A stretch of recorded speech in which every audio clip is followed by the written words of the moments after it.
Lanjut. Iya, kita lanjutkan polemik malam ini yang membahas tentang BPJS biar publik jadi sehat. Analogi yang menarik dari Cepopong tadi, orang yang bekerja di salon bisa membuat sasak. Tapi jangan disuruh membuat sasak dalam bahasa Sunda, yaitu jembatan, ya. Jadi saya bisa buat sasak. Di mana kerja? Sasak di salon, rambut. sasak rambut. Bukan berarti bisa buat jembatan. Mbak Oki, ini sayang sekali malam ini tidak ada wakil pemerintah yang datang. Padahal banyak sekali masukan yang bisa kita berikan kepada pemerintah. Tapi sebagai mitranya pemerintah, Mbak Oki bisa memberikan masukan apa kepada pemerintah setelah mendengar malam ini? Iya, sebetulnya Komisi 9 sudah melakukan raker dengan Menteri Kesehatan dan juga RDP dengan staf ahli Kemenkeu waktu itu, juga dengan direksi dari BPJS Kesehatan. Ya. Terkait dengan Perpres nomor 19 ini khususnya di pasal 16F, yaitu 16 itu mengatakan untuk kenaikan iuran. Komisi 9 tidak menyetujui adanya kenaikan tersebut. Oke. Selama panja BPJS Kesehatan yang ada di Komisi 9 itu belum selesai melakukan pengawalan terhadap kinerja BPJS Kesehatan. Komisi 9 menghendaki tidak ada kenaikan iuran sampai ada audit untuk BPJS Kesehatan. Audit dalam hal ini adalah efisiensi manajemen tadi. Dan kalau kita dengar bahwa Presiden Jokowi sore tadi melalui Seskapnya sudah menyatakan bahwa untuk mandiri, tipe peserta mandiri yang kelas 3 itu tidak akan dinaikkan. Ya. Tentu kami mengapresiasi, tapi bagaimanapun juga pelayanan kesehatan ini oleh BPJS Kesehatan itu harus diperhatikan. Dan harusnya bagaimanapun juga peningkatan itu baik untuk yang kelas 1 maupun kelas 2 tidak dinaikkan selama auditnya itu belum selesai begitu. Karena tadi kita dengar masih banyak sekali kekurangannya. Yang Jadi, bisa ditutupi sebagai sumber pendanaan. iya, begitu. Dan juga audit ini terkait juga dengan perluasan kepesertaan, peningkatan benefit, maupun juga adalah efisiensi manajemen. Itu yang memang harus kita kawal bersama-sama. Oke. Tadi Prof. Tabrani, Prof. Hasbullah bilang bahwa sebetulnya tidak ada yang gratis. Artinya uang yang dibayar, yang digratis sekarang oleh rakyat itu dibayar oleh pemerintah. Tapi pemerintah sendiri membayar berapa sekarang, Prof? Mengiur berapa? Sampai sekarang 19.225. 19.225. Harusnya pemerintah bayar setara dengan kelas 3. Jadi kalau kelas 3 kemarin 25.500, pemerintah mestinya bayar 25.500 juga begitu. Jadi ada blok 6.000, ada gap 6.000. Iya. 6.000 kali 86 juta orang kali 12. Iya. Berapa coba? Itu Banyak. artinya ada diskriminasi. Ada 7 triliun. Iya. Apalagi dengan perpres yang sekarang, jelas diskriminasinya. 23.000 PBI, 30.000 mandiri. Padahal yang mandiri kelas 3 ini, itu masyarakat yang terpaksa. Tapi yang Kenapa terpaksa? kelas 3 sekarang udah dibatalin. Nggak jadi naik. Yang kelas 3 mandiri batal. Nggak jadi naik. Hari ini tadi. Apapun batal, kita juga mau tahu dendanya juga berbahaya itu. Denda karena mereka tidak mengiur. Bukan mengiurnya terlambatan itu, dendanya seperti kayak komersial. Ini juga kita harus periksa juga. Oke. Kita tahu. Oleh karenanya menurut kami bahwa defisit yang terjadi di BPJS Kesehatan ini gagal urus. Karena gagal urus. Gagal urus. Oleh karenanya ini tanggung jawab pemerintah. Kalau memang gagal kenapa dipakai lagi gitu? Jadi dari dirut. Kan baru dilantik Februari. Udah jangan gagal. Orang ada perintah untuk mengamankan uang masyarakat yang 52 triliun kok cuma 5 triliun menjadi tidak bisa. Ya. Harus dibenahin itu. Baik, saya kembali ke Mbak Oki sebentar. Ya. Bisakah 19.000 dengan gap 6.000 tadi itu disampaikan ke pemerintah supaya ditambah menjadi? Sudah Mas Latif, bahwa berkali-kali kami menyampaikan kenapa ada diskriminasi begitu ya antara mandiri yang kelas 3 mereka harus mengiur 25.500 sementara pemerintah mengiur untuk PBI itu hanya 19.250 yang kemudian menaik menjadi 23.000. Dan jawabannya menurut hemat saya agak menggelikan manakala staf ahli dari Kemenkeu mengatakan oh ya karena kan mandiri kenapa lebih mahal untuk mengiurnya karena kan mereka membayar melalui ATM. Dan mereka kan tidak pasti membayarnya, kadang-kadang membayar, kadang-kadang tidak, seperti itu. Tapi menurut hemat saya itu sebetulnya bukan jawaban begitu ya. Kalau tadi Prof. Tabrani mengatakan apakah bisa dari cukai rokok begitu ya diberikan kepada biaya untuk kesehatan, itu pun juga sudah saya tanyakan Prof. Dan jawaban mereka kami mendengar semua apresiasi ini dan kami tentu akan melakukan hal-hal terkait dengan masukan-masukan seperti itu. Itu jawaban dari Kemenkeu saat itu. Kami tampung bahwa kami laksanakan itu urusan belakangan gitu ya Mbak Oki ya. Ya ini soal rokok ini sebetulnya sederhana prinsipnya. Kita punya survei. Ternyata rakyat Indonesia itu belanja pertama beli beras. Kedua beli rokok. Ketiga pulsa. Nah, terus dua lauk ketiga pauknya? ini bisa ya sisa-sisanya. Itu ngarang Ya. gitu. Data Saya BPS. kalau nggak ada lauk nggak bisa makan. Kan? Bapak Data makan nasi BPS. sambil ngerokok, Pak. Nah, Mas Latif. Oke. Pak Indra Iya. bela. Kemudian yang sektor informal yang bukan penerima upah itu juga banyak merokok. Ngoleksi iuran dari mereka itu omong kosong bisa sukses. Di seluruh dunia udah ada pelajaran banyak, nggak pernah ada 100%. Oke. Sebetulnya sederhana. Toh dia merokok, dia nggak bisa bayar iuran, naikin aja harga rokok, cukanya naikin, kan dia terpaksa beli rokok. Ya. Nah, duitnya masuk ke kas negara pemerintah, bayarin ke situ secara tidak langsung. Itu yang paling bagus. Pak Latif. Dia Oke. protes. Kalau bicara rokok, saya seneng ini, benar. Udah, dana kesehatan yang 5% nggak dipakai untuk BPJS. Tapi Cukai rokok yang sekarang ini saja 139,6 triliun. tanpa menaikkan harga rokok. Dengan menempatkan 150 juta rakyat fakir miskin yang tidak mampu dengan iuran 30.000 saja, itu nggak sampai 80 triliun. Selebihnya bisa dipakai buat apa-apa. Tapi kan lucunya Menteri Keuangan bilang, wah ini kan nggak bisa diambil, soal gelondongan loh. Tinggal bikin kanalnya. Masuk ini uang cukai rokok, bikin kanalnya khusus untuk BPJS. Jadi perokok itulah yang akan memberikan sumbangsihnya kepada rakyat fakir yang tidak mampu. Kami perokok ini pembayar pajak yang setia loh. Iya. Bener. Ketika dia beli satu bungkus itu udah dengan 4.700 cukai. Iya. Makanya terkumpul. BPJS Ketenagakerjaan aja puluhan tahun baru mengumpulkan 100 triliun lebih. Iya. Sementara tiap tahun 139,6 triliun. Tanpa dipaksa. Tanpa dipaksa. Kerelaan. Nah, kami sumbangkan ini untuk rakyat. Iya. Tugas negara ngambilin itu. Iya, negara ambil. Itu tapi bisa diatur? Di Filipina buktinya Kenapa sudah tidak bisa. Nah, di Indonesia apa hambatannya kira-kira? Itu tadi katanya sudah ditampung. Terus mungkin ya diciptakan aja mekanismenya ditampung itu. sampai rumah dibuang. Ya.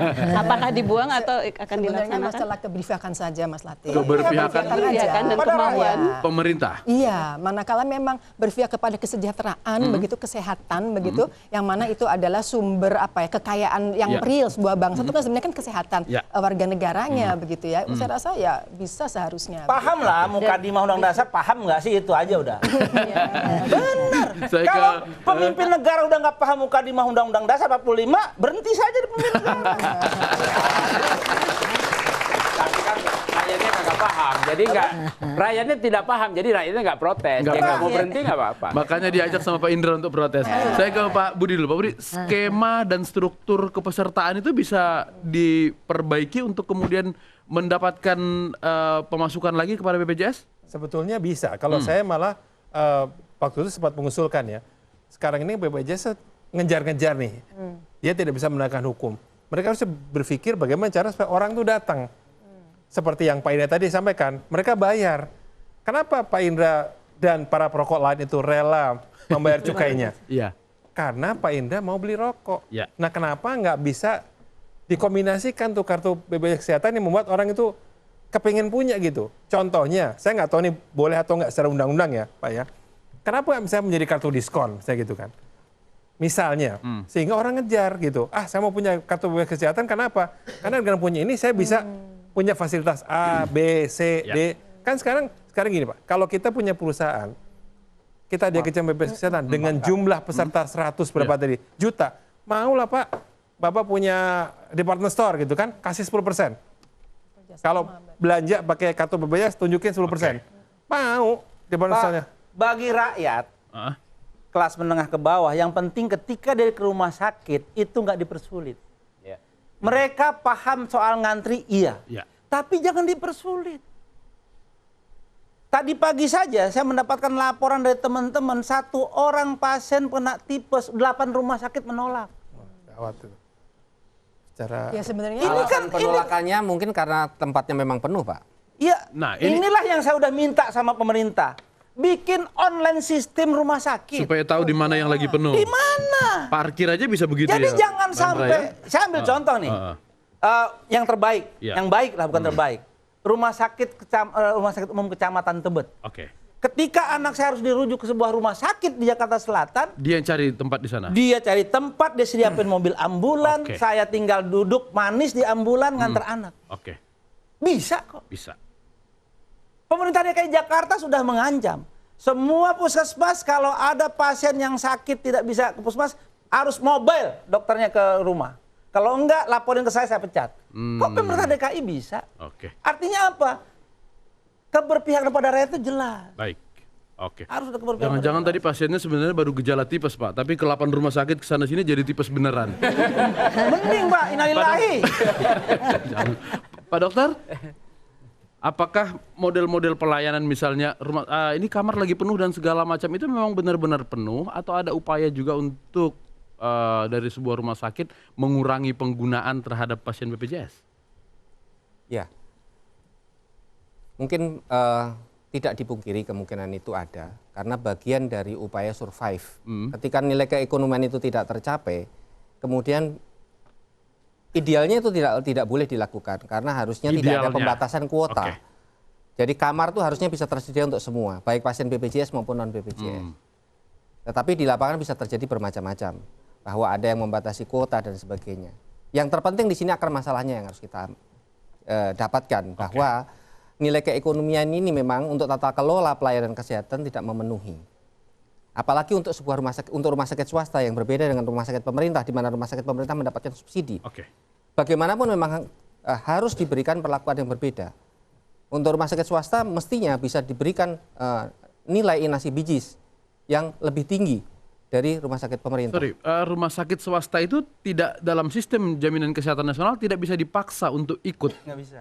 Tidak bisa. Tidak bisa. Nggak boleh, Bang. Tidak bisa. Harus dirayu, kan dipaksa. Di sini letaknya. Sebetulnya itu tadi sistem insentif yang mesti dikembangkan. Iya. Nah ini yang tidak ada. Jadi yang ada adalah sistem paksaan, power. Memang betul diwajibkan, tapi bukan exercise power, bukan menggunakan kekuasaan. Tapi Artinya kalau diwajibkan tidak mau ikut, dicabut izin tidak bisa. Saya bilang kalau layanannya udah bagus, karena JKN ini kan layanannya masih jelek. Iya. Kalau udah bagus orang akan datang sendiri kok. Ya, kalau bayarannya memadain, yang tadi Pak Bung Indra bilang kurang rumah sakit, kurang tempat tidur. Swasta dia lihat ada profit, ada bisa profit, dia bikin rumah sakit. Betul. Nggak usah dipaksa-paksa. Artinya harus biaya biaya dokternya Kenapa ditambah. banyak kontraktor mau bikin jembatan, bikin jalan mau dan karena dia lihat standar bayarannya masih memadain. Kalau semennya dikasih seperempatnya ya ambruklah itu jembatan. Nah ini yang saya takut JKN kayak begini nih. Betul. Itu yang terjadi. Yang terjadi gimana, Dok? Ya, jadi tadi yang saya katakan bahwa rumah sakit swasta yang tidak disubsidi itu kan orientasinya jelas profit. Iya. Justru itulah makanya tentunya harus bisa mendapatkan besaran nilai inasi bijis yang membuat mereka mampu tata kelola. Sehingga pelayanan bisa dilaksanakan di rumah sakit swasta juga. Insentif, adanya insentif. Nah, di sana kalau bisa mendapatkan insentif misalnya, ini akan memungkinkan lebih banyak kepesertaan dari rumah sakit swasta. Ini kan bagian dari pemerataan pelayanan yang tidak hanya pada rumah sakit pemerintah. Notabene pemerintah kemampuannya sangat terbatas untuk bisa membangun rumah sakit public hospital dengan segala kelengkapannya. Itu biayanya akan sangat besar. Nah, kalau kita bisa... Tapi kalau itu amanat undang-undang tidak bisa juga ada... Ya sebetulnya mampu, cuman tadi itu yang Mbak Uki bilang keberpihakannya yang belum ada. Masalahnya kan dianulirnya Undang-Undang 40 2004 atau dieliminir lah. Pembiayaan itu disepakati antara BPJS, besaran bayaran disepakati dengan asosiasi Vaskes sewilayah setempat. Jadi masing-masing regional harus berbeda-beda. Nah, pemerintah dalam peranan kesehatan menjaga agar jangan sampai dosis pembiayaannya. Tetapi yang berunding itu ke daerah, saudara lain dengan yang lain kan berbeda. Baik. Sehingga dengan demikian rumah sakit swasta juga bisa tercover. Dia tidak, karena ada rumah sakit swasta yang baik juga kok di Tangerang misalnya, itu dia bisa nggak surplus. Walaupun menerima Pasien BPJS. Pasien BPJS. Oke, saya ke Mbak Ria dulu. Mbak Ria, kalau misalnya dengan tarif yang masih begini ada gap yang begitu besar, sementara rumah sakit dituntut meningkatkan pelayanan, bisa jadi BPJS akan pendanaannya defisit. Untuk mengatasinya, kalau kita menunggu keberpihakan yang belum datang ini, dalam waktu dekat apa harus dilakukan?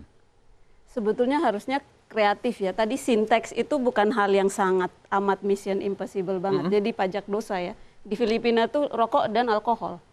Itu dua hal yang akhirnya uangnya dipindah ke layanan kesehatan untuk mengcover lebih banyak lagi peserta masuk di universal health coverage insurance-nya mereka. Dan itu Filipina loh. Filipina governance-nya itu dalam banyak ke Korea Selatan. Enggak, karena Filipina ini governance-nya kan bahkan lebih buruk dari kita. Berarti kan sebetulnya mereka pun mampu. Asal ada dengan level itu ya? korupsi, feodalisme, bahkan masih tembak-tembakan. Di sana kan orang masih diculik mati. Di Indonesia udah nggak gitu. Sebenarnya pemerintah kita bisa bilang lebih cerdas dan sudah lebih mampu. Dengan kapasitas fiskal kita juga sebetulnya lebih tinggi. Walaupun memang belakangan Filipina economic growth-nya memang cukup mengesankan. Tetapi governance kita tuh kan sebetulnya jauh lebih baik. Itu kalau bukan kemauan dan keberpihakan, apalagi saya juga nggak tahu lagi. Karena kapasitas harusnya punya. Memang sesuatu yang tidak bisa ditawar-tawar lagi. Tetapi sembari menunggu, yang kita tidak tahu kapan datangnya angin segar ini, maka sesuatu yang bisa kita tawarkan adalah bagaimana kita bisa menjalankan pelayanan kesehatan dengan public-private mix. Tadi dengan bekerja sama dengan resources yang sudah ada di masyarakat. Yaitu tadi, mulai dari klinik-klinik swasta, dokter praktek mandiri swasta, rumah sakit swasta. Resources yang sudah ada ini, bagaimana kemudian diberdayakan. Tentu saja mendapatkan apresiasi dan penghargaan yang sesuai. Artinya meningkatkan pembayaran? Turut serta di dalam pelayanan kesehatan menjadi provider BPJS. Pelayanan pasien-pasien BPJS. Dengan demikian maka pemerataan pendistribusian itu terjadi. Sehingga overload, overcapacity itu juga semakin bisa dikurangi. Baik, oke. Cek, kita harus istirahat lagi? Belum, istirahat juga. Iya, terakhir menanti kan? Iya. Nah, coba wonder ya, penasaran.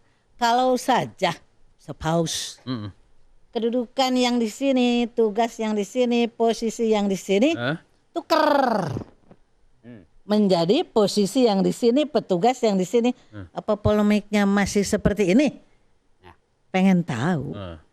Sekarang ini yang di sini, ini yang di sana. Nah, kalau misalnya ditukar, ini yang jadi yang itu yang jadi yang ini, pasti beda. Beres.